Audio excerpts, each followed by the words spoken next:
رحم اللہ من قرأ الفاتحہ۔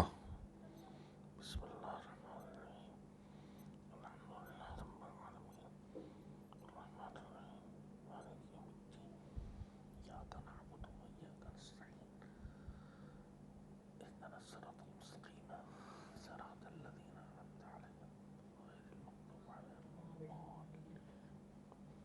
اعوذ باللہ من الشیطان اللعین الرجیم، بسم اللہ الرحمن الرحیم۔ الحمد للہ رب العالمین، والعاقبۃ للمتقین، والجنۃ للمؤمنین والنار للملحدین، والصلاة والسلام علی سید الانبیاء والمرسلین، سیدنا و نبینا و شفیعنا ابی القاسم محمد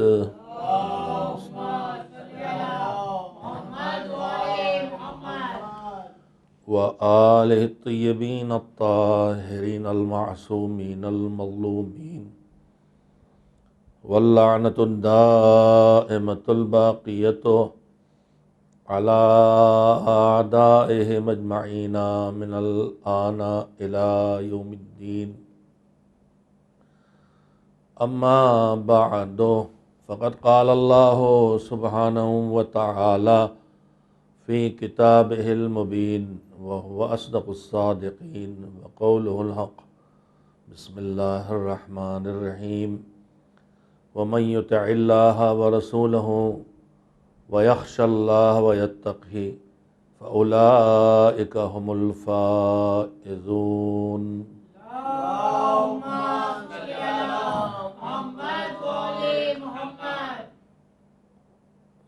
اسلام دین عقیدہ و عمل ہے۔ اس محور پر اس عنوان سے گفتگو کا سلسلہ جاری ہے، اور اس سلسلے میں درمیان گفتگو یہ بات سامنے آئی کہ پورے نظام اسلام کا محور تو عقیدہ ہے، ایمان ہے، اور اس کا نتیجہ جو سب نگاہوں کے سامنے ہے وہ عمل ہے، لیکن اس کے ساتھ ساتھ ایک تیسرا پہلو ہے زندگی کا جسے اسلام بہت اہمیت دیتا ہے، اور وہ ہے اخلاق انسانی، ہمارے عقائد، ہمارے اعمال اور ہمارا اخلاق۔ اسلام دین عقیدہ بھی ہے، دین عمل بھی ہے، دین اخلاق بھی ہے، اور اس کے بعد ان بنیادوں سے نکل کے نہ جانے کتنے پیغامات اور کتنے پہلو سامنے آتے ہیں۔ اسلام دین اخلاص ہے، اسلام دین توکل ہے، اسلام دین اطاعت ہے، اسلام دین سلامتی ہے، اسلام دین برادری ہے، اسلام دین مساوات ہے، اسلام دین انصاف ہے، اسلام دین اعتدال ہے، اسلام دین شعور و بصیرت ہے، اسلام دین صداقت ہے، اسلام دین عقل ہے، اسلام دین حق ہے، اسلام دین حقانیت ہے۔ آپ غور کرتے جائیے اور انہی بنیادوں سے یہ سارے پہلو نکلتے آئیں گے۔ اسلام ظلم و ستم کا دین نہیں، اسلام کسی کے حق کے مارنے کی اجازت نہیں دیتا، اسلام کسی کا دل دکھانے کو تیار نہیں، اسلام کمزوروں کی مدد کے لیے آیا ہے، مظلوموں کی حمایت کے لیے آیا ہے، ظالم کا ساتھ نہیں دیتا، اور ظالم کا ساتھ دینے کا حکم اسلام میں دیا گیا ہے تو اس کے ظلم میں شامل ہونا نہیں ہے، اسے ظلم سے روک دینا ہے۔ اسلام میں جبر نہیں ہے، اسلام میں استبداد نہیں ہے، اسلام میں خودسری نہیں ہے، اسلام میں سرکشی نہیں ہے، اسلام میں غرور نہیں ہے، اسلام میں تکبر نہیں ہے، اسلام میں اذیت نہیں ہے، اسلام میں اہانت نہیں ہے، اسلام میں بدگمانی نہیں ہے، اسلام میں تضلیل نہیں ہے، اسلام میں سازش نہیں ہے، اسلام میں نفاق نہیں ہے، اسلام میں جہالت نہیں ہے، اسلام میں تاریکی نہیں ہے، اسلام میں بدکاری نہیں ہے، 2 فہرستیں ہیں میں جو روز گناتا ہوں، اور کچھ بدلتا ہے، کچھ نیا آتا ہے، اور میرا ایک دعویٰ ہے اور ایک انکار ہے، اسلام میں کیا ہے اور اسلام میں کیا نہیں ہے۔ اور میں نے عرض کیا ہے کہ میرے ہر گفتگو میں جو میں دعوے کر رہا ہوں اس کا ثبوت میرے پاس ہے، نظام اسلام سے، تاریخ سیرت ہدات اسلام سے، اسلام کے ہادیوں کی سیرت سے، روایات سے، احادیث سے، آیات سے۔ اور جن چیزوں کا انکار کرتا ہوں، اگر کوئی کہتا ہے اسلام میں قساوت ہے، اگر اسلام میں کوئی کہتا ہے جبر و استبداد ہے، اگر اسلام میں کوئی کہتا عورتوں پر ظلم ہے، تو وہ ثابت کرے ہم انکار کر رہے ہیں، وہ دعویٰ کر رہا ہے۔ یہ کل گفتگو میں نے آپ حضرات کی خدمت میں کی تھی۔ میں آج آپ کی خدمت میں اسی سلسلے گفتگو کو آگے بڑھاتے ہوئے، محور وہی ہے گفتگو کا، اسلام دین عقیدہ و عمل، اور عقیدہ اور عمل کا فاصلہ ممکن نہیں ہے۔ ایمان اور عمل، عقیدہ اور عمل، علم اور عمل، عمل کا رشتہ ان تینوں چیزوں سے ہے، عقیدے سے بھی ہے۔ جب کوئی عقیدہ کہیں آدمی کے ذہن میں مضبوط جگہ بنائے گا تو اسے عمل کی راہ پہ لائے گا۔ البتہ عقیدہ عمل کی راہ پر لانے کی گارنٹی نہیں ہے۔ میرے الفاظ پہ یہاں سے توجہ دیں، علم بھی عمل سے جڑا ہے، علم آئے گا تو عمل کو لائے گا، عقیدہ آئے گا تو عمل کو لائے گا، ایمان آئے گا تو عمل کو لائے گا۔ اس سلسلے میں 1-2 روایتیں آپ کی خدمت میں عرض کر دوں کہ ایمان اور عمل کے درمیان فاصلہ ممکن نہیں ہے۔ میں نے پرسوں یا کل شب میں اپنے چھٹے امام حضرت جعفر صادق علیہ السلام کا ارشاد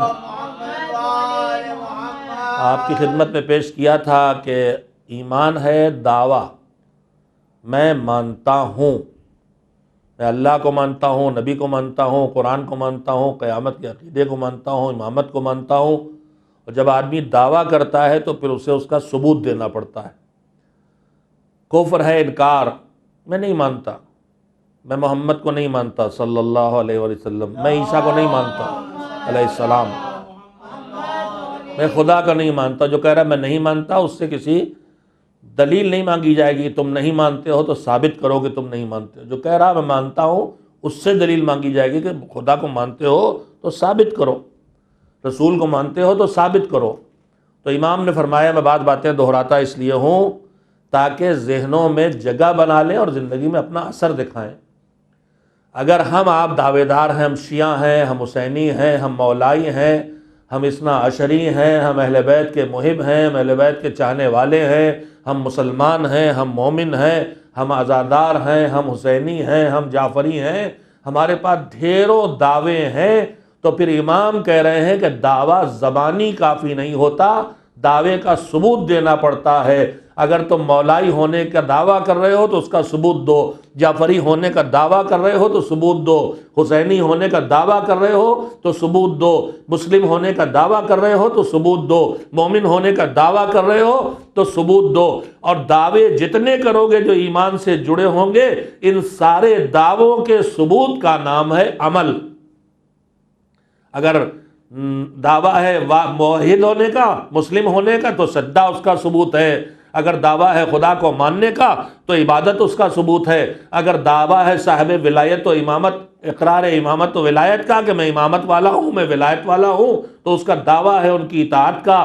دعویٰ بغیر دلیل کے قبول نہیں کیا جاتا۔ ہمارے چوتھے امام حضرت زین العابدین علیہ السلام، صلوات بھیجنا تو بھیجیں،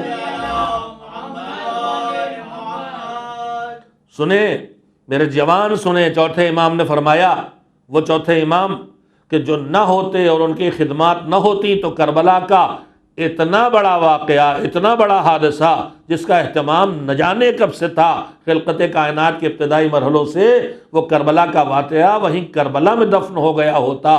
یہ زین العابدین تھے ایک طرف اور زینب کبریٰ تھی دوسری طرف، جنہوں نے اس کربلا کے واقعے کو شہدائے کربلا کے ساتھ کربلا میں دفن نہیں ہونے دیا، اسے عالمی سطح پہ پھیلا دیا۔ چوتھے امام کا ارشاد ہے کہ سب سے زیادہ ناپسندیدہ ہیں وہ لوگ ہماری نگاہ میں سنے وہ لوگ جو مولائی ہونے کا دعویٰ کرتے ہیں. ہم سب دعوے دار ہیں حسینی، ہم اپنے کو حسینی، مولائی، جعفری، شیعہ، اثنا عشری، محب اہل بیت، مسلم، مومن سب کہتے رہتے ہیں بدل بدل کے. تو اب امام کا جملہ سنیے. امام نے فرمایا کہ سب سے زیادہ ناپسندیدہ ہیں وہ لوگ جو ہم اہل بیت کے ماننے کا اقرار کرتے ہیں لیکن ہماری سیرت کو نہیں اپناتے اور ہماری بات کو نہیں مانتے. یہ چوتھے امام کا جملہ ہے کہ ہمیں مانتے ہو لیکن ہماری بات کو نہیں مانتے. وہ ہیں امام، ان کی بات ہے دین. وہ ہے ولی، ان کی بات ہے ان کی اطاعت کا. جو ہمیں مانے مگر ہماری باتوں کو نہ مانے، ہماری سیرت کو اپنائے، وہ سب سے زیادہ ہمیں ناپسندیدہ ہے. ایمان و عمل، عقیدہ و عمل، علم و عمل، یہ جڑے ہوئے رشتے ہیں. ایمان کو عمل سے الگ نہیں کیا جا سکتا، علم کو عمل سے الگ نہیں کیا جا سکتا، عقیدے کو عمل سے الگ نہیں کیا جا سکتا. عقیدہ بغیر عمل، علم بغیر عمل، ایمان بغیر عمل کے ویسے ہے جیسے مچھلی کو پانی سے نکال لیا جائے، پھر نہیں بچنے والی. وہی صورتحال اس رشتے کی ہے جسے ہم آپ نہیں محسوس کرتے ہیں. ہم سمجھتے ہیں ایمان ہمارا کسی سیف پہ رکھا ہے، اسے کچھ نہیں بگاڑ سکتا. ایمان کو گناہ کھا کے مٹا سکتے ہیں. ایمان، علم اور عقیدہ تینوں ضرورت مند ہیں عمل کے، اور ایمان کو عمل سے الگ نہیں کیا جا سکتا. ہمارے مولا امیر المومنین حضرت علی بن ابی طالب علیہ السلام کے ارشادات کا ایک مجموعہ ہے نہج البلاغہ، جس سے ہم آپ سب واقف ہیں.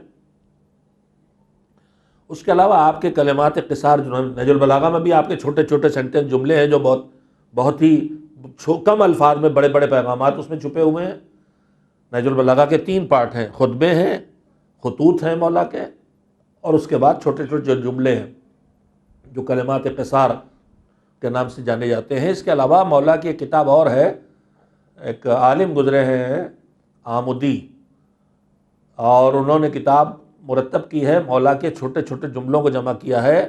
اس کا نام رکھا ہے درر الکلم و غرر الحکم، کلمات کے موتی اور حکمتوں کی روشنیاں اور بلندیاں.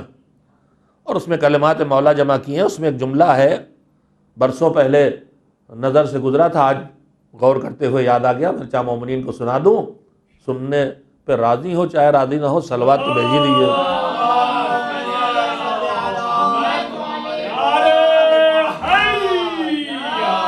کہنا یہ چاہتا ہوں کہ ہم خالی دعوے دار بن کے نہ رہیں کہ میں شیعہ، میں محب، میں مولائی، میں جعفری، میں ماتمدار، میں عزادار. یہ جتنے دعوے ہیں سب کا ثبوت چاہیے، اور ہر ایک کا ثبوت ہے عمل. جو دعویٰ اس کا ثبوت اس کا عمل ہے. ایمان و عمل کو ایک دوسرے سے الگ نہیں کیا جا سکتا. چھٹے امام کا ارشاد میں نے آپ کو سنایا کہ دعویٰ ہے، ثبوت ہے. اب امیر المومنین کا ارشاد سنیے. فرمایا الایمان والعمل اخوان توأمان ورفیقان لا یفترقان. الایمان والعمل، ایمان اور عمل، عمل جو ایمان کے نتیجے میں پیدا ہوا. اخوان، 2 بھائی ہیں.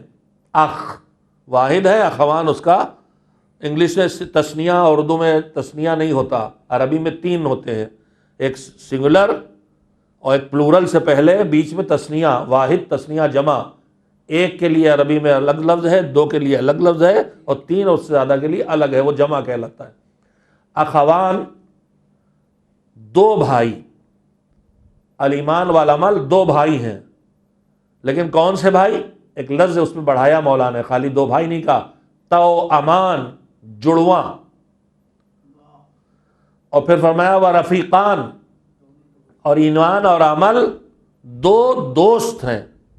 مگر دوست کون سے؟ دنیا بھر کا ہر دوست نہیں. لا یفترقان، ایسے 2 دوست جو ایک دوسرے سے الگ نہیں ہوتے.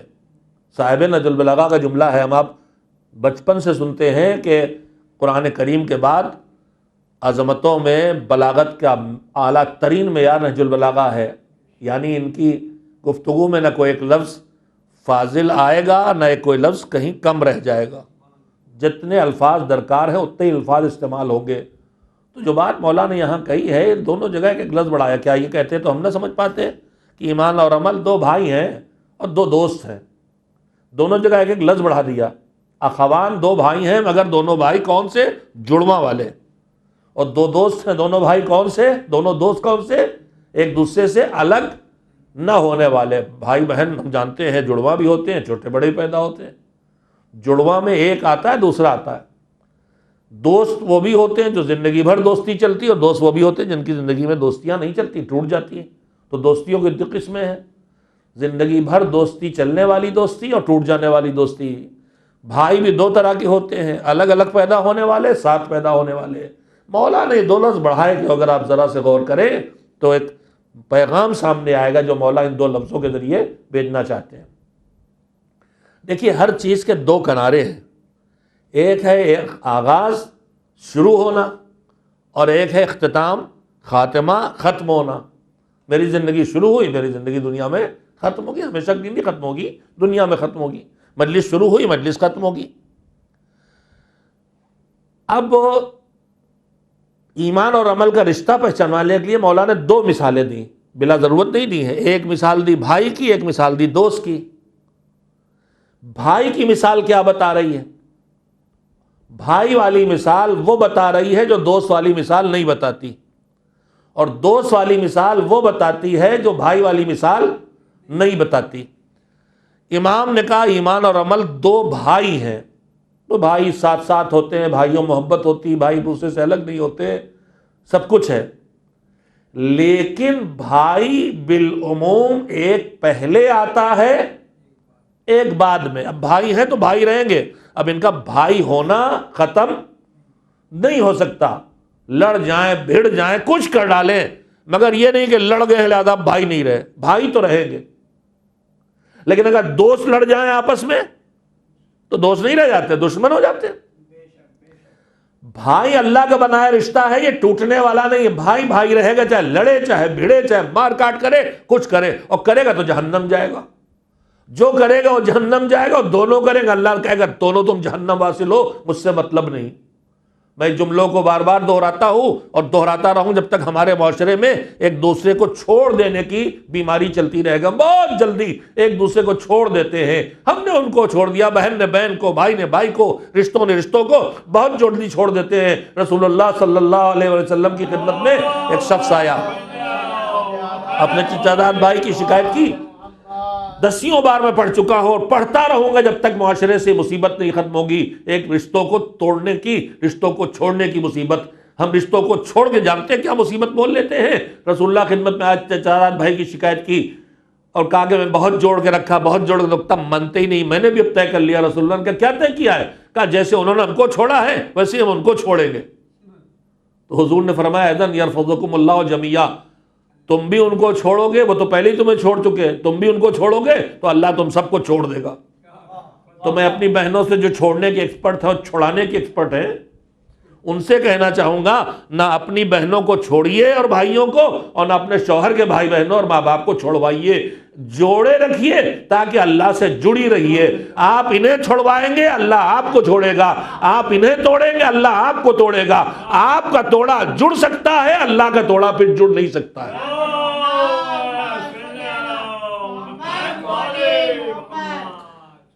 تو بھائی بھائی ہو گئے تو رہیں گے مگر ہوتے نہیں ہیں ساتھ۔ عام طور پر ایک بھائی پیدا ہوتا ہے، سال 2 سال 3 سال 4 سال کے بعد دوسرا بھائی پیدا ہوتا ہے۔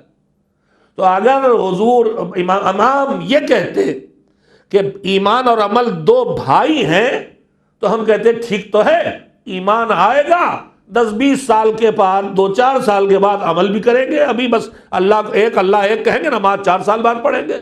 ابھی کہیں گے اللہ ہے، نماز روزہ 10 سال بعد رکھیں گے، آج 5 سال بعد کریں گے، اس لیے کہ بھائی کا ہے نا، تو بھائی ساتھ تھوڑی پیدا ہوتے۔ امام نے فوراً سمجھایا نہیں، جیسے جڑواں بھائی ساتھ پیدا ہوتے ہیں ویسے ہی ایمان اور عمل جڑواں بھائی ہیں۔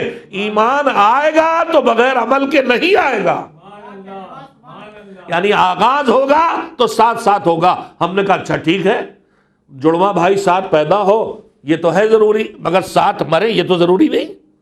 ایک جڑواں بھائی مر جاتا ہے، ایک جڑواں بھائی رہتا ہے، امام نے اس کا بھی تدارک کر دیا۔ کا آغاز کے لیے جڑواں بھائی ساتھ آئیں گے، اختتام کے لیے رفیقان ایسے دو دوست ہیں جو لا یفترقان، ایسے دو جو ایک دوسرے سے جدا نہیں ہوں گے۔ تو دونوں جملوں کا نتیجہ نکلا کہ مولا یہ کہہ رہے ہیں کہ ایمان آئے گا تو عمل کو لائے گا، ایمان رہے گا تو عمل ساتھ رہے گا۔ اگر ایمان کا دعویٰ ہے اور عمل نہیں ہے تو سمجھ لو یہ دعویٰ ہے مگر حقیقت نہیں ہے۔ صلوات بھیجے محمد و آل محمد۔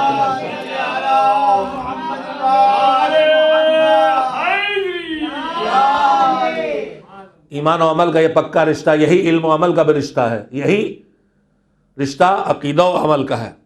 یہ سارے رشتے تینوں جگہ۔ اور ان میں ایک چیز اور جو واضح کرنا چاہتا ہوں، ہمارے چھٹے امام حضرت جعفر صادق علیہ السلام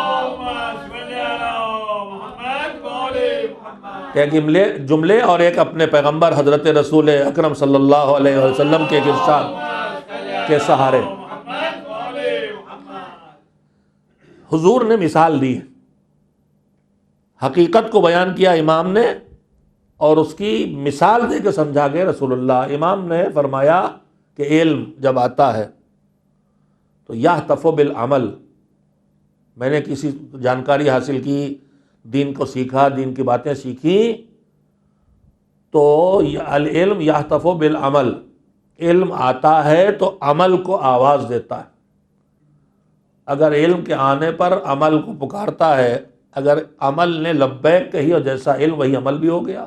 ہم نے جانا نماز واجب پڑھنے لگے، روزہ واجب رکھنے لگے، خمس واجب نکالنے لگے، غیبت حرام میں چھوڑ دیا، جو بھی ہمیں معلوم ہوا وہ ہم کر رہے ہیں۔ خالی معلومات کا خزانہ لے کے ڈیر۔ ابھی کبھی لوگ ہم سے کہتے ہیں کہ مجلسوں میں سال بھر میں اتنا پڑھا جاتا ہے، مگر ہم لوگ کیوں نہیں سدھرتے، کیوں نہیں ہماری یہ معلومات ہمارے کام آتی؟ اس کی وجہ یہی ہے کہ پڑھا تو بہت جاتا ہے، سنتے بھی بہت ہیں، نالج بھی ہماری بہت بڑھتی ہے، مگر نالج آتی ہے، علم آتا ہے ایک چیز اور علم کا ٹکنا دوسری چیز ہے۔ علم آتا ہے سیکھنے سے، علم ٹکتا ہے عمل کرنے سے۔ یہ علم ٹکتا اس لیے نہیں ہے کہ عمل نہیں ہوتا۔ امام نے فرمایا العلم والعمل، العلم یعتف بالعمل فإن أجاب وإلا فارتحل عنہ۔ علم آ کے عمل کو آواز دیتا ہے، آیا عمل، اس کے علم کے مطابق عمل ہوا تو ہوا، ورنہ علم بھی چلا جائے گا۔ میں جلدی سنا دینا چاہتا ہوں کہ ایمان و عمل، یہ علم و عمل اور یہ عقیدہ و عمل کے درمیان جو رشتہ ہے، یہ رشتہ دو رشتے ہیں، غور سے توجہ سے سماعت فرمائیں گے۔ ایک رشتہ یہ ہے کہ یہ عمل ایمان کو، عقیدے کو، علم کو بچاتا لاتا بھی ہے۔ علم لانے کا ایک ذریعہ ہی عمل ہے، ایمان لانے کا ایک ذریعہ ہی عمل ہے، عقیدہ لانے کا کہ اچھا عقیدہ ہے، اچھے عمل ہیں۔ ایمان اور علم اور عقیدے کا رشتہ عمل سے دو رشتے ہیں۔ ایک رشتہ ہے علم عمل، علم لاتا ہے، عمل ایمان لاتا ہے، عمل عقیدہ لاتا ہے۔ دوسرا رشتہ یہ ہے کہ عمل ایمان کو بچاتا بھی ہے، علم کو بچاتا بھی۔ ابھی میں نے آپ کے سامنے آدھی روایت پڑھی ہے دوسری پیغمبر خدا حضرت محمد مصطفیٰ صلی اللہ علیہ وسلم سے کہ آئیں گے تو رکیں گے نہیں جب تک عمل نہ کرو۔ تو عمل ہے بچاؤ کا ذریعہ۔ اچھا ٹھیک ہے، عمل بچائے گا، اب لائے گا کیسے؟ سنیے، رسول اللہ صلی اللہ علیہ وسلم نے اس کی مثال دی ہے۔ میں اپنی زبان میں اسے عرض کرتا ہوں کہ ہم لوگ دنیا بھر میں ہر جگہ بسے ہوئے، ممبئی جیسے شہر میں ماشاءاللہ مجالس ہو رہی، اتنی روشنی میں، رونق کے ساتھ۔ رونق تو نہیں ہے اس سال، روشنی ہے بس۔ اللہ وہ رونق دوبارہ واپس لائے۔ ہماری ان کوتاہیوں، میں روز کہتا ہوں اپنی کوتاہیوں کا حساب کریں، ہر امام بارگاہ کا متولی حساب کرے، ہم سے کیا خطا ہوئی کہ امام بارگاہ بند ہے۔ ہر روزے کا ممبر کا ذمہ دار دیکھے کہ ہم سے کیا غلطی ہوئی۔ ہر انجمن کا سیکریٹری اور نوحہ خان دیکھے ہم سے کیا کوتاہی ہوئی۔ ہر نوحہ خان دیکھے، ہر ماتمی دیکھے، ہر عزادار دیکھے، ہر بی بی، ہر مرد، ہر خطیب، ہر ذاکر، تمام وہ ہم لوگ جو اس عزاداری کا حصہ ہے کسی نہ کسی شکل میں، ہم دیکھیں ہم سے خطا کہاں ہوئی ہے کہ یہ نعمت ہم سے چھینی۔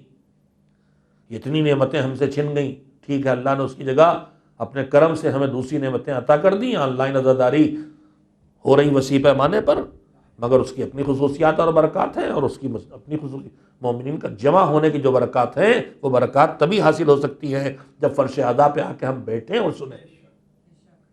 اور میں نے اسی لیے بار بار کہا کہ اگر بڑے بڑے فرش اعضاء نہیں بچھے ہیں تو گھروں میں چھوٹے چھوٹے فرش اعضاء بچھا لو، کم سے کم ایک مجلس فرش اعضاء پہ بیٹھ کے سنو، تاکہ فرش اعضاء کی برکتیں تمہارے پاس آئیں، جن برکتوں میں ملائکہ کا آنا ہے، جن برکتوں میں ائمہ کا آنا ہے، جن برکتوں میں تو خود رسول خدا کی تشریف آوری ہے۔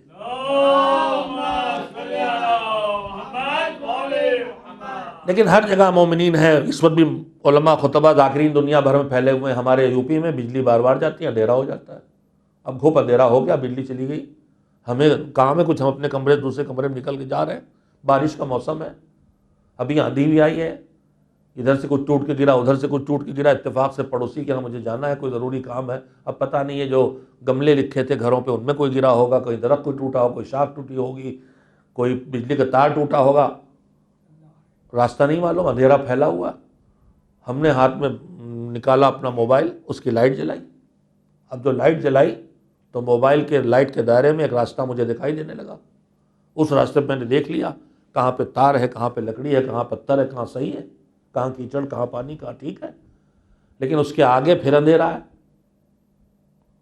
آگے مجھے نہیں پتا آگے کیا پوزیشن ہے، تو جو میں شمع لیے کھڑا ہوں یا موم بتی لیے کھڑا ہوں یا ٹارچ لیے کھڑا ہوں یا موبائل لیے آپ کھڑے یا میں کھڑا ہوں، یہ کھڑے ہونے والے دو مزاج کے ہوں گے، ایک وہ ہوں گے جو روشنی کے آگے اندھیرے سے ڈر رہے ہیں کہ کیا معلوم آگے کیا ہو، کہیں آگے کوئی خطرناک سانپ واپ نہ ہو، لہذا جہاں روشنی وہیں کھڑے، آگے نہیں بڑھتے، توجہ دیں، آگے نہیں بڑھتے کہ پتہ نہیں آگے کیا صورت ہو، کھڑے ہیں وہیں، قدم آگے نہیں بڑھاتے۔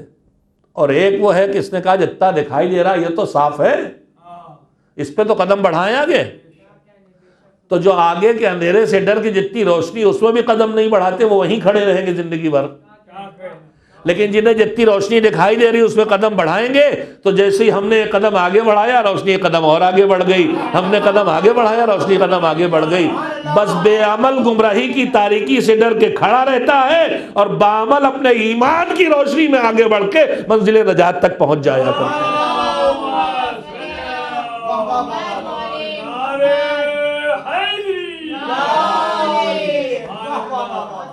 اور بے عمل ہو کے بیٹھنا مزاج کس کا ہے؟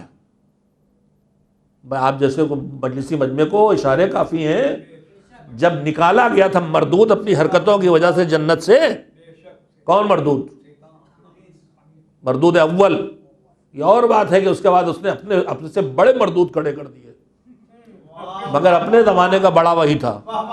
ایسا اکثر ہوتا ہے کہ شاگرد استادوں سے آگے نکل جاتے ہیں، یہ کوئی شرط تھوڑی ہے کہ اب شاگرد استاد سے قابل نہ ہو، پوری دنیا شاگرد ہے، لیکن ہو سکتا ہے شیطان بھی کہے ارے بھائی یہ تو مجھ سے بڑا شیطان ہے، اور یہ شیطان جو ہے انسانوں میں بھی ہوتے ہیں جنوں میں بھی ہوتے ہیں، اور ان شیطانوں کے لیے ضروری نہیں ہے کہ خالی جنت کے کناروں پہ ہیں، یہ جہنمی علاقوں میں بھی ہو سکتے ہیں، یہ ہر زمین پہ ہر خط پر ہر جغرافیہ میں انسانوں کی شکل میں بھی ہوتے ہیں جنوں کی شکل میں بھی ہوتے ہیں۔ اسی لیے ہم سے کہا گیا ہے کہ پناہ مانگو، قل اعوذ برب الناس ملک الناس الہ الناس من شر الوسواس الخناس الذی یوسوس فی صدور الناس من الجنۃ والناس۔ یہ جو شیطان فتنے پھیلانے والے، یہ شیطان جو نیکی کے کام پر اپنی چالاکیاں چلانے والے، یہ شیطان جو ظاہری طور پر غم حسین کا حوالہ دے کے قوم کو جھگڑا کھڑا کرنے والے، نہ جانے کتنے شیطان ہیں جو طرف طرف چھپے ہوئے ہیں۔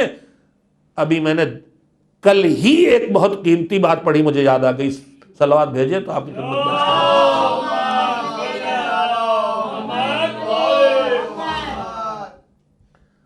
دو سوریں ہیں جنہیں معوذتین کہا جاتا ہے، معوذتین کہتے ہیں لوگ، معوذہ نہیں ہے، معوذتین، جن کے ذریعے پناہ لی جاتی ہے۔ تعویذ کہتے ہیں کسی چیز سے پناہ لینے کو، یہ باندھ کے لٹکانے کو نہیں، پناہ لینے کو۔ ایک ہے قل اعوذ برب الناس اور ایک ہے قل اعوذ برب الفلق، دونوں کی تلاوت کیجئے۔ بسم اللہ الرحمن الرحیم، قل اعوذ برب الفلق من شر ما خلق ومن شر النفاثات قل اعوذ بالفلق من شر ما خلق ومن شر غاسق اذا وقب ومن شر النفاثات فی العقد ومن شر حاسد اذا حسد. اور دوسرا سورہ کیا ہے؟ قل اعوذ برب الناس ملک الناس الہ الناس من شر الوسواس الذی الخناس الذی یوسوس فی صدور الناس من الجنۃ. دونوں کے فرق کو محسوس کیجئے. قل اعوذ برب الناس، پناہ لیتا ہوں کس کی بارگاہ میں؟ کس کی بارگاہ میں؟ رب الناس، اللہ جو انسانوں کا رب ہے.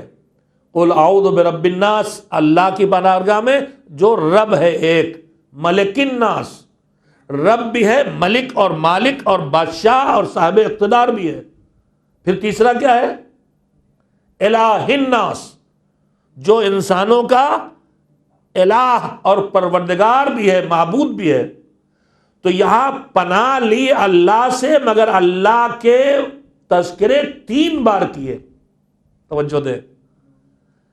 کس کی پناہ لے رہا ہوں؟ برب الناس، جو رب الناس ہے، جو اللہ ہے، الہ ہے، جو ملک ہے، بادشاہ ہے، مالک ہے ایک. 3 بار پناہ لی اس کی بارگاہ میں، ادھر سے ادھر سے ادھر سے. 3 پہلوؤں کا تذکرہ کیا. کاہے سے پناہ لی؟ کتنی چیزوں سے؟ 3. اللہ کا 3 بار تذکرہ کر کے اللہ کی بارگاہ میں پناہ لی. مگر پناہ کس چیز سے لی؟ من شر الوسواس الخناس. پناہ ایک چیز سے لی. کس چیز سے؟ وسوسے سے، جو دلوں کے اندر پیدا ہوتا ہے، جو انسانی سینوں پیدا ہوتا ہے. اور یہ وسوسہ کون پیدا کرتا ہے؟ 2 لوگ.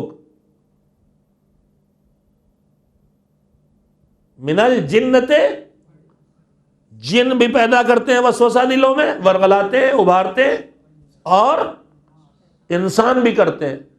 مگر جو جنوں اور انسانوں کی بلا انسان پہ آتی ہے، وہ بلائیں کتنی ہیں جس سے پناہ لے رہا؟ وہ ایک ہے وسوسہ، دل میں پیدا ہونے والے بے ڈھنگے خیالات. توجہ دیں، میں نے بھی کل ہی بات پڑھی، آج ہی آپ کے سامنے منتقل کر رہا ہوں.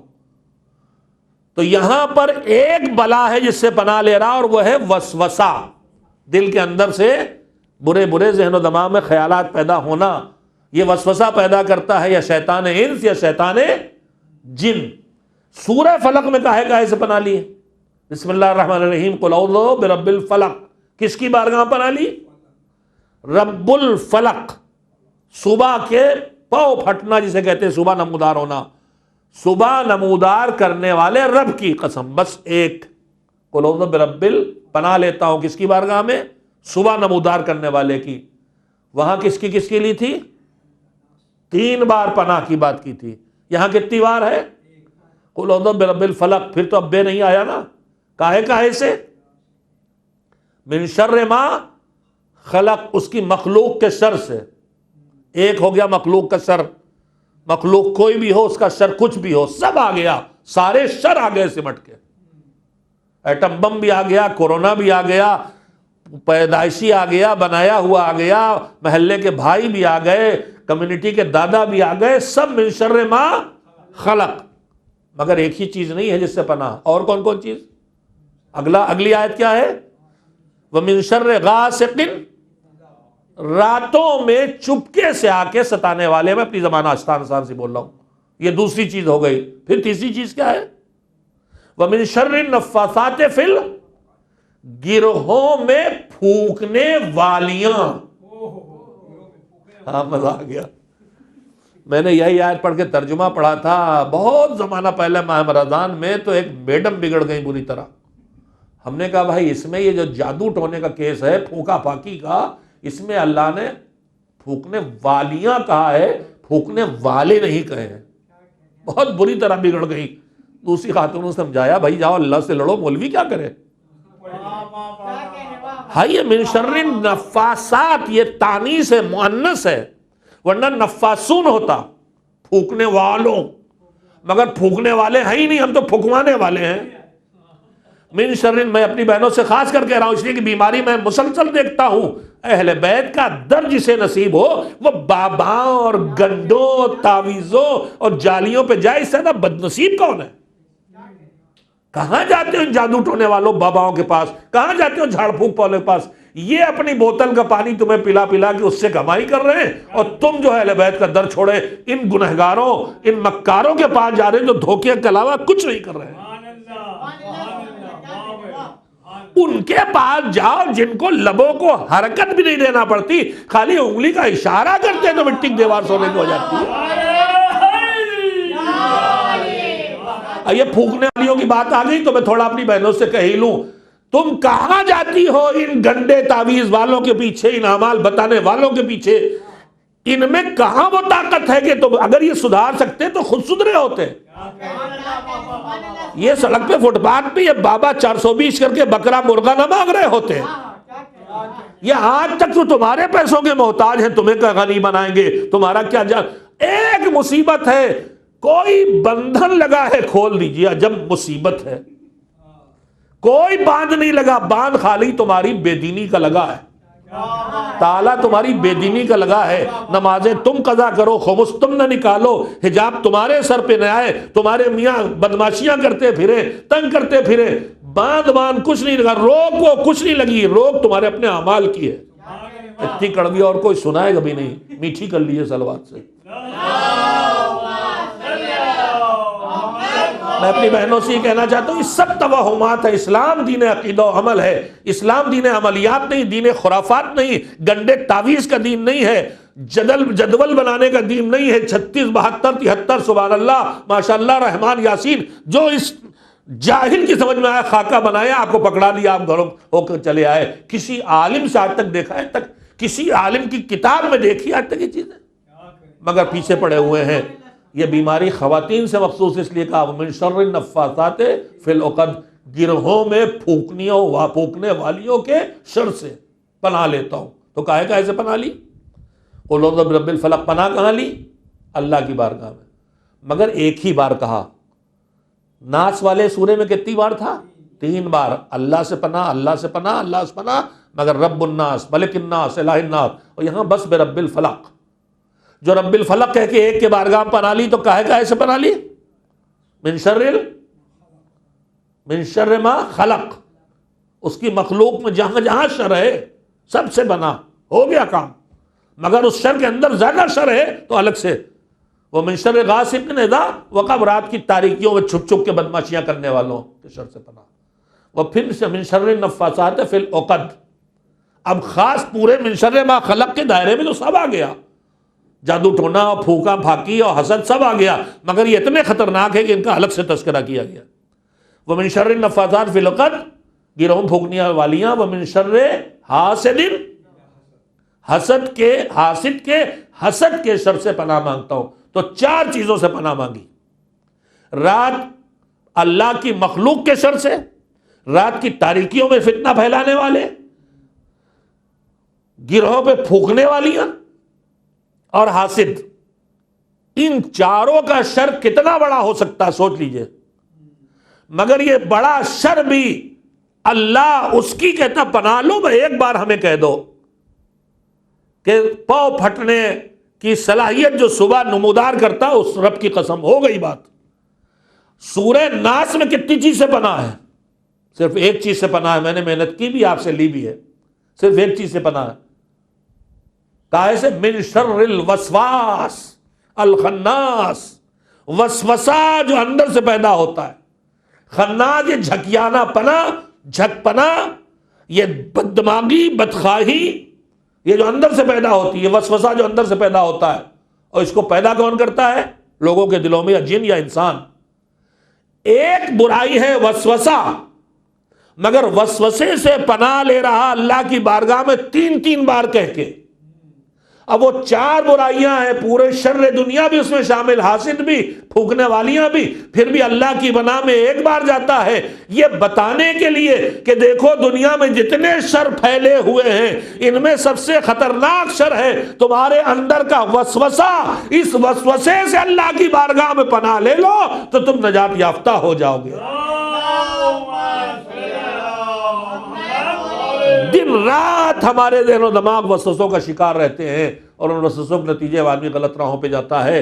میں نے بات کہتے کہتے پھر بھی اچھا خاصا وقت لے لیا۔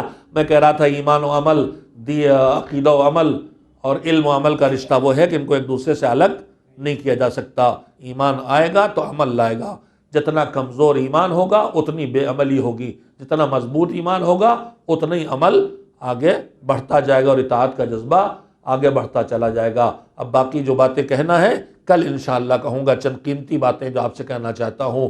میں ان سے بات کر رہا ہوں اب جو صاحبان ایمان بھی ہیں اور صاحبان عمل بھی ہیں۔ صاحب ایمان اور صاحبان عمل لوگوں سے گفتگو کر رہا ہوں کہ خالی ایمان کافی نہیں جب تک اس کے ساتھ عمل نہ ہو، اور خالی عمل کافی نہیں ہے جب تک کہ اس کے ساتھ عمل کے ساتھ وہ صلاحیت نہ ہو عمل کی جو اللہ کی بارگاہ میں عمل کو پہنچا بھی سکے اور قبول بھی کرا سکے۔ مجھے نہیں معلوم کہ یہ لائٹ بدلنا جو اس کس چیز کا اشارہ ہے، کہ آپ مصائب پہ آ جائیے یا کیا ہے، میں نہیں سمجھ سکا۔ ابھی تو میں فضائل پڑھ رہا ہوں، لائٹ مصائب والی کر دی گئی، میں نہیں سمجھ سکا ہوں۔ ایک صلوات بھیجے محمد والا۔ کیا جلدی کم کرنا ہے؟ اچھا نہیں ہے، میں نہیں سمجھا، شاید کوئی پرابلم ہے، چھوٹی کر دیں مجلس۔ ایک صلوات اور بھیجے محمد والا۔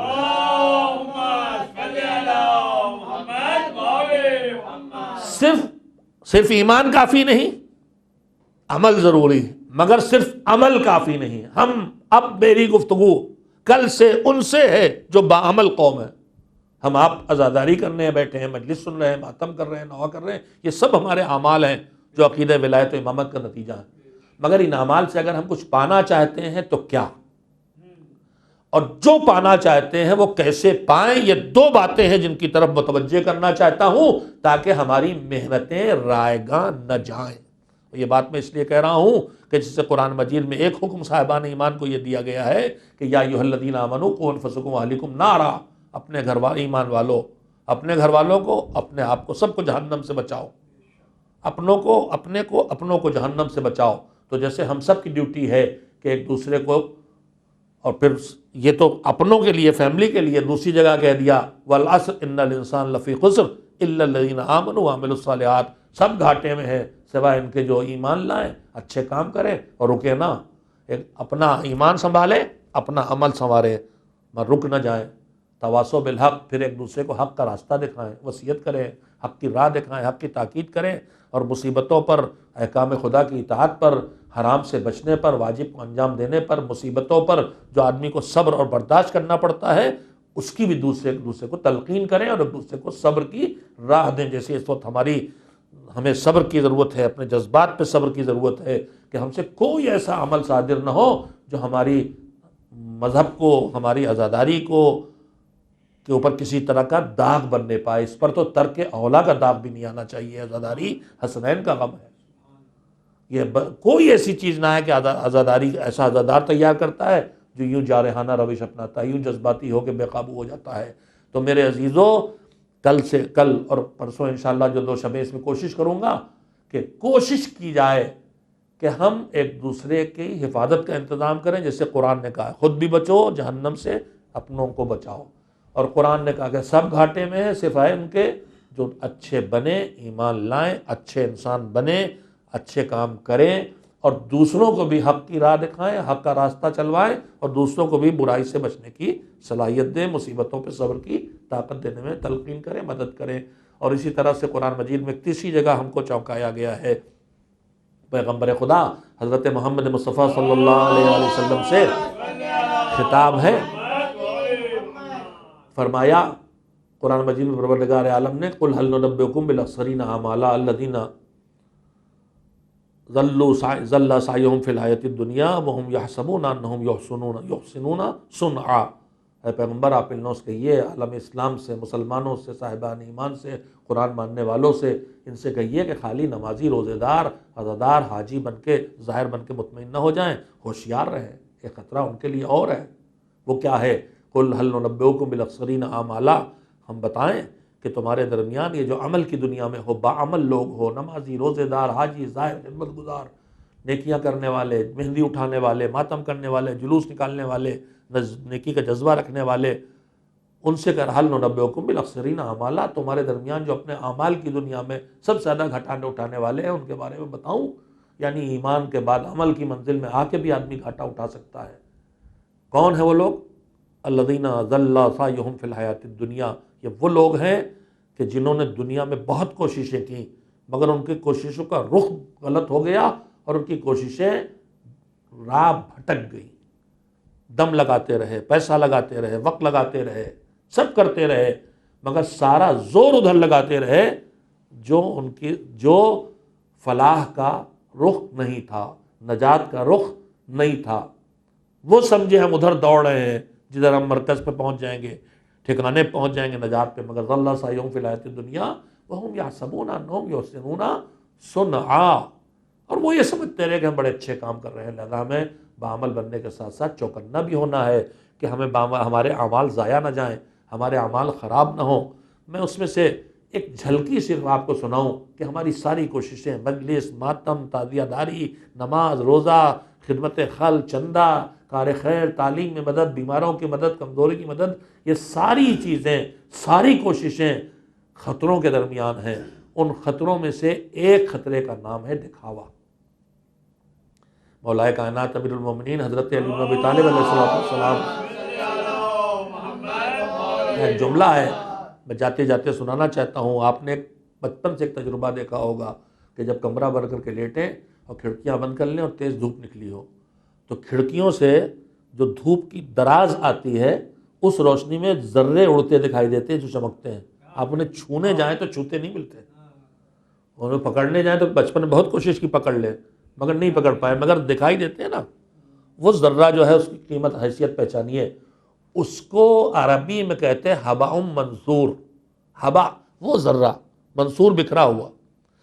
توجہ دیں، مولا نے فرمایا کہ وہ عمل جس میں جو للہیت اور اخلاص نہ ہو، جو عمل اللہ کے لیے خالص نہ ہو، اللہ کے لیے بھی ہے اور اس کے ساتھ نیک نامی کے لیے بھی ہے، جو عمل خالص اللہ کے لیے نہ ہو، حضور مولا فرماتے ہیں کانا ہباء منثورا، وہ اعمال جہاں ملاوٹ ہو گئی کہ یہ خوش ہو جائیں گے، وہ خوش ہو جائیں گے، وہ تعریف کریں گے، وہ اچھا آدمی مانیں گے، وہ نمازی مانیں گے، وہ عزادار مانیں گے، وہ گریہ کرنا والا مانیں گے، وہ اچھا نوحہ پڑھنے والا مانیں گے، وہ اچھا خطیب مانیں گے۔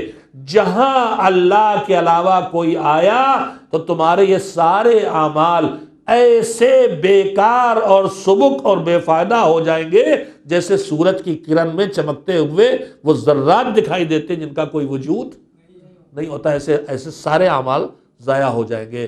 لہذا جو دن میرے پاس بچے ہیں ان میں کوشش کروں گا کہ وہ اعمال جو انجام دے رہے ہیں ہم ان سے جو پانا چاہتے ہیں اس کی بھی کوالٹی طے کر لیں کہ ہم کہاں نیچے کی چیزیں ڈھونڈ رہے ہیں اور کہاں اوپر کی چیزوں کو ڈھونڈتے ہی نہیں، جو ہمیں جس کا ہدف ہمارا اپنے اعمال کا ہونا چاہیے، اپنی نمازوں کا، روزے کا، عزاداری کا، مجلس کا، ماتم کا، نظر کا، نیاز کا، فاتحے کا، جو ہمارا ہدف ہونا چاہیے کہ ہم کیا پانا چاہتے ہیں وہ ہمارا نہیں ہوتا۔ میں کل عرض کروں گا انشاءاللہ، اور اگر ہوتا بھی ہے تو ہم ویسے کیا کرتے ہیں کہ وہاں تک ہمیں پہنچا سکے۔ یہ دو موضوع رہیں گے میرے انشاءاللہ، اگر اللہ کی طرف سے توفیق شامل حال رہی تو آپ حضرات کی خدمت میں عرض کروں گا۔ جو پانا چاہتے ہیں اس کے لیے وہی کوالٹی نبھانا پڑتی ہے۔ اب پانے کی آخری منزل ہے رضا پروردگار، تفصیل کل سناؤں گا۔ آخری منزل جو انسان دنیا میں حاصل کرنے کے لیے کچھ کرتا ہے وہ ہے اللہ کی رضا، اور اس سے بڑی کوئی چیز نہیں ہے۔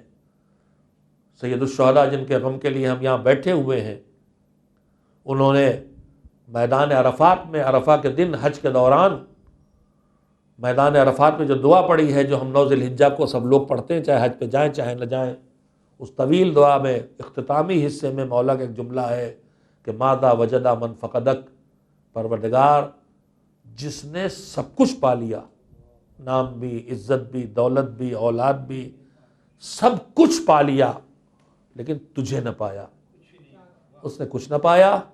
وَمَا الَّذِي فَقَدَ مَنْ وَجَدَكَ، مالک جس نے سب کھو دیا، اولاد بھی چلی گئی، گود کے پالے بھی ذبح ہو گئے، پھوپھیوں، بہنوں، بیٹیوں کے سروں سے چادریں بھی چھن گئی، خیمے بھی جل گئے، کانوں کی لویں پھاڑ پھاڑ کے بندے بھی چھین لیے گئے، انگلیاں کاٹ کاٹ کے انگوٹھیاں بھی اتار لی گئی۔ میدان کربلا میں حسین پہ ظلم زندگی پہ نہیں تھا، بعد شہادت بھی تھا، گھوڑے سے پامال تو کیا ہی گیا تھا، مگر ظالموں نے اس سے پہلے بھی ظلم کیا ہے۔ حسین کے ہاتھ میں انگوٹھی ہے، اتارنا چاہتا نہیں اتار پایا، تمہارے جلدی کے حسین کی انگلی کاٹ کے انگوٹھی اتار لی ہے، جس نے سب کچھ دے دیا، پر میں نے کہا اس سے سب چھن گیا، گلا کٹ گیا، گھر لٹ گیا، بچے ذبح ہو گئے، سر کٹ گئے، لاشیں پامال کر دی گئی، سب چھن گیا، مگر تو مل گیا مالک، تو اس سے چھینا کیا ہے، اس نے کھویا کیا ہے؟ یہ پیغام کربلا ہے۔ سب مل جائے وہ نہ ملے تو کچھ نہ ملا، وہ مل جائے سب چھن جائے تو کچھ نہ چھنا۔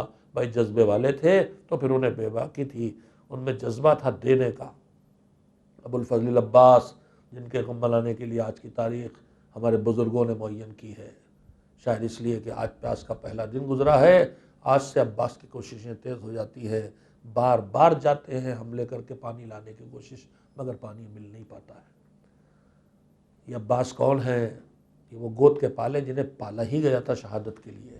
4 بھائی ہیں، 3 بھائی پہلے بھیجے، 3 جوان بھائیوں کی لاش پہلے عباس نے اٹھائی، تب خود میدان میں گئے ہیں۔ میں نے کہا تم بڑے بھائی ہو، چھوٹے بھائی کاندھا دیں گے، تم چلے جاؤ۔ کہا مجھے معلوم ہے میرا آقا کمر پکڑ کے میرے سرانے آئے گا، میرے آقا کو میری لاش اٹھانے تو میں نہیں دوں گا، لیکن لاش اٹھانے آنا پڑے گا۔ میں چاہتا ہوں اس درد کو جو چھوٹے بھائی کی موت سے بڑے بھائی کے دل پہ بیتتی ہے، اس درد کو میں بھی چکھ لوں۔ یہ عباس کون ہے جن کا وجود اسی تمنا سے تھا کہ ایک میرے بچہ ہو جو کربلا میں کام آئے۔ علی کے دماغ میں سوال ہے، علی یہ منصوبہ کر چکے، اس کا انتظام کر چکے ہیں۔ سن 40 ہجری 21 رمضان کی صبح ہے، 21 رمضان کی صبح ہے، سن 40 ہجری ہے۔ عباس کی عمر 10-11 سال کے درمیان ہے۔ علی ٹمٹماتی ہوئی چراغ کی روشنی میں زندگی کے آخری لمحات طے کر رہے ہیں۔ زہر کا اثر اتنا پھیلا ہے پورے بدن میں کہ پورا بدن پیلا اور زرد ہے۔ تمام شہداء میں اور مولا کی شہادتوں میں جو فاصلہ ہے ان میں ایک فرق یہ بھی ہے کہ طویل ترین درد کی مدت بظاہر مولا علی نے 3 دن کی مدت 21 رمضان سے 23 رمضان کی صبح تک سر پہ شدید زخم ہے اور بدن میں پھیلا ہوا درد ہے، اور اتنا درد ہے کہ کبھی علی پیروں کو سمیٹ لیتے ہیں، کبھی پھیلا دیتے ہیں، کبھی ہاتھوں کو سمیٹ لیتے، کبھی پھیلا دیتے، کبھی غش آ کے آنکھیں بند ہو جاتی، کبھی کھل جاتی ہیں۔ اہل حرم گھر والے گھیرے ہوئے کھڑے ہیں، بچے، بیویاں، عزیز، خادم۔ ایک مرتبہ علی نے آنکھیں کھولی، طاقت جمع کی کہ سب کو جمع کرو، جمع ہوئے سب گھر والے۔ امام حسن کو بلایا، قریب لائے، کہا بابا دنیا سے جا رہا ہے، یہ کنبہ تمہارے حوالے ہے۔ پھر ایک ایک کو بلا کے امام کے حوالے کرنا شروع کیا، دیکھو ان کا خیال رکھنا، یہ تمہارا بھائی ہے، یہ تمہاری بہن ہے۔ سب کو ایک ایک کے حوالے امام حسن کے کیا، ہاتھوں میں ہاتھ دیتے جاتے ہیں، تاکید کرتے جاتے ہیں، امام ذمہ داری لیتے جاتے ہیں۔ سارے نام آتے جا رہے ہیں۔ اسی حجرے میں ایک گوشے میں 10-11 سال کا بچہ سر جھکائے کھڑا ہے، انتظار میں کہ میرا نام بھی ابھی لیا جائے گا، مجھے بھی آقا حسن کے حوالے کیا جائے گا، مگر علی بولتے بولتے چپ ہو گئے۔ آپ سمجھے کون ہے؟ یہ ابو الفضل عباس ہے، سر جھکائے کھڑے ہیں کہ میرا نام آئے، مجھے بھی آقا کے حوالے کیا جائے۔ امام جب چپ ہو گئے، ایک مرتبہ شدت سے بے چین ہو کے جناب فاطمہ ام البنین کے پاس آئے، اماں کے ہاتھوں کو چھونا، اماں بابا نے سب کو حوالے کر دیا آقا کے، ہمیں کیسے چھوڑ کے جا رہے ہیں؟ ہم سے کیا خطا ہو گئی؟ ہم سے کیا خطا ہو گئی ہے بھئی، یوں ہی چھوڑ کے جا رہے ہیں؟ ام البنین آگے بڑھی، مولا علی کے پایتی بیٹھی، تلووں سے چادر کو ہٹایا، آنکھوں کو ملنا شروع کیا، آنکھیں کھولی۔ ام البنین کیا ہے؟ ہاتھ جوڑے کا آقا اس سے کیا خطا ہوئی اس غلام سے کہ آپ نے سب کو حوالے کیا ہے اور امام کے، اور اس کو یوں ہی چھوڑ کے جا رہے ہیں؟ امام نے کہا نہیں ایسی بات نہیں ہے، آواز دی حسین میرے پاس آؤ۔ جوان حسین نزدیک آئے، کم سن عباس کو بلایا، عباس نزدیک آؤ۔ عباس کے چھوٹے چھوٹے ننھے ہاتھوں کو لے کے جوان بھیا کے ہاتھوں میں دیا۔ سب حسن کے حوالے، یہ تمہارے حوالے، میں نہیں جانتا۔ 21 رمضان کو یہ دونوں ہاتھ آبا بابا کے ہاتھوں میں آئے تھے۔ جب فرات کے کنارے سے آخری آواز آئی، آخری سلام، اور حسین چلے قبر کو پکڑے ہوئے مرثیہ پڑھتے ہوئے، تمہاری موت نے قبر کو توڑ دیا۔ اب جو آنکھیں چین سے سوتی تھی وہ بے چین ہوں گی، اور جو تمہارے خوف سے بے چین رہتی تھی وہ چین سے سوئیں گی۔ مرثیہ پڑھ دے، قبر پکڑے چلے، علی اکبر ساتھ ساتھ ہے۔ ایک مرتبہ گھوڑے کو اکبر نے روکا، کیا ہے؟ کہا بابا یہ ہاتھ کٹا ہوا چچا کا ہے۔ ہاتھ اٹھایا، آگے بڑھے، دوسرا ہاتھ اٹھایا۔ آپ نے کبھی سوچا عباس کا ایک ہاتھ کٹا، پھر دوسرا ہاتھ کٹا، پھر خیموں کی طرف عباس بڑھے تو عباس کی لاش پہلے کیوں نہ ملی، ہاتھ پہلے کیوں ملے؟ وجہ ایک ہی ہو سکتی ہے، جب دونوں ہاتھ کٹے مشکیزہ بچہ تھا، گھوڑے کو خیموں کی طرف دوڑاتے رہے، مگر جب مشکیزہ چھن گیا تو پیروں کی طاقت سے گھوڑے کو موڑ لیا تھا، بغیر پانی کے نہ جائیں گے۔ ہاتھوں کو لے کے کلیجے سے لگا کے عباس کے سرانے پہنچے۔ شاید منظر یاد آیا ہو، کوفے کا رخ کر کے کہا ہو، بابا شرمندہ ہوں، جو ہاتھ میرے حوالے کیے تھے وہ کاٹ ڈالے گئے اور میں نہ بچا سکا۔ اجرکم اللہ۔ بوڑھا بھیا جوان بھیا کے سرانے آ کے بیٹھ گیا، سر اٹھا کے گود میں رکھا، کہ بھیا کیا حال ہے؟ اللہ وہ دل کسی کو نہ دکھائے۔ بھیا کیا حال ہے؟ کہا آپ اتنا میں بہتر جانتے ہیں، سر پہ گرز پڑا ہے، خون بہ کے ایک آنکھ میں بھر گیا ہے، دوسرے آنکھ میں تیر لگا ہے۔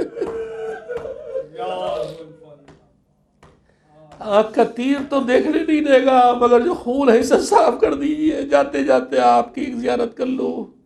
اور آقا میں وعدہ کر کے آیا تھا پانی لاؤں گا، پانی نہیں لے جا سکا، میں اپنی بھتیجی سے شرمندہ ہوں، میرے لاش کو لے جائیے گا۔ ظاہراً یہ عذر تھا بہن سے بھتیجی سے شرمندہ ہونے کا، مگر عباس یہ بھی شاید چاہتے تھے کہ میرے بوڑھے بھائی کو جس کی کمر ٹوٹ گئی ہے میرا لاشا اٹھانا پڑے۔ اپنی وصیت عباس سے کر لی۔